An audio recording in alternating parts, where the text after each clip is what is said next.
এবছর দুর্গাপূজা উপলক্ষে বাংলাদেশ সরকার ভারতের ৩,০০০ টন পদ্মার ইলিশ রপ্তানির অনুমতি দিয়েছে।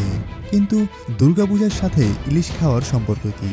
সরাসরি বললে কোনো সম্পর্ক নেই। তবে বাঙালির উৎসবের ঐতিহ্যে ইলিশ ঢুকে পড়েছে বিগত কয়েক দশক ধরে। ইতিহাস বলছে দুর্গাপূজাতে ইলিশ খাওয়ার প্রথা প্রথম চালু হয় ১৮০০ শতকের দ্বিতীয়ার্ধে, যখন কলকাতায় রাজা নবকৃষ্ণদেব দুর্গাপূজা চালু করেন। এটি মূলত ধনী বাঙালিদের বিলাসিতার একটি অংশ ছিল। তবে ইলিশের জনপ্রিয়তা আরও প্রাচীন। গাঙ্গেয় বঙ্গের বিভিন্ন লৌকিক উৎসবে ইলিশের উল্লেখ রয়েছে। দুর্গাপূজার সঙ্গে সরাসরি ইলিশের কোনো সম্পর্ক না থাকলেও এই সময়ে প্রচুর ইলিশ ধরা পড়ে, ফলে পুজোর সময় তা জনপ্রিয় হয়ে ওঠে।